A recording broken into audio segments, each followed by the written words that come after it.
ওরে ঢাকাতে হোটেলের মধ্যে দেখো নাই গত পরশুদিন কত মানুষ পুড়িয়া গেল।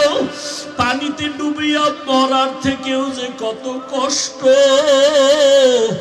ওই আগুন যখন লাগছে দেখছে, তাকায়া তাকায়া তার হাত পুড়া যায়, তাকাইয়া দেখছে তার পা পুড়া যায়, তাকাইয়া তাকাইয়া দেখছে তার চেহারার গোশতগুলো আগুনে পুড়া পুড়া পইরা যাইতেছে।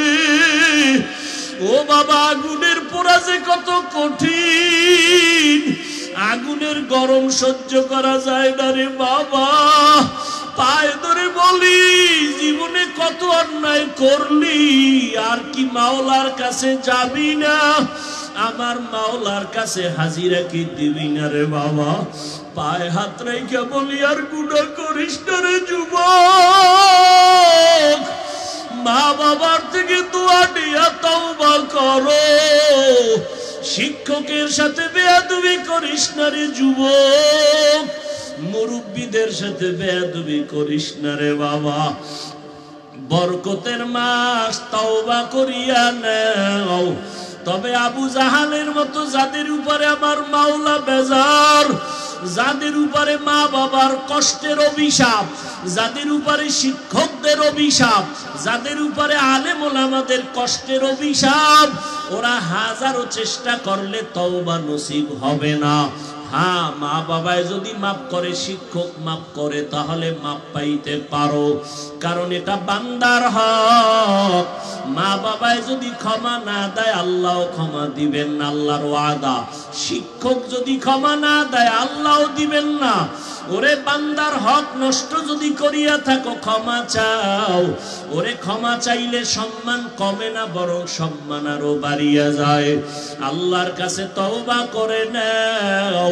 ওরে যার মা বাবা দুনিয়ায় নাই, কবরের কিনারায় যাইয়া একটু দরুদ শরীফ পড়ে, সূরা ফাতিহা পড়ে, কুল হুয়াল্লাহ পড়ে দোয়া করিও, কান্না করিও, আর আল্লাহরে বলিও, দয়ার মালিক আর কোনদিন গুনাহ করব না। মরার আগে তওবা করিয়া মরতে চাই। আর নামাজ ছাড়বো না, বেপরদায় চলবো না, দাড়ি কাটবো না, এই জবানের দ্বারা কোনোদিন কারো গীবত করব না, গালাগালি করব না। তওবা করার মতো যদি কারো অন্তর তৈরি হয়, অন্তরে যদি মুনাফিকি দুর্বলতা না থাকে, যাদের অন্তর খাঁটিভাবে তওবার জন্য তৈয়ার, তাদেরকে বলবো দুটো হাত আল্লাহকে দেখায়া দাও। আয় আল্লাহ, যারা হাত তুলেছেন কবুল করে নেন। আয় আল্লাহ, আমাদের তওবা কবুল করে নেন। তওবার উপরে মজবুত হইয়া চলার তৌফিক দান করেন, আমিন। আলহামদুলিল্লাহি রাব্বিল আলামিন, ওয়াসসালাতু ওয়াসসালামু আলা সাইয়্যিদিল আমবিয়া ওয়াল মুরসালিন وعلى آله وأصحابه أجمعين. رب ارحمهما كما ربياني صغيرا. اللهم إنك عفو كريم تحب العفو فاعف عنا.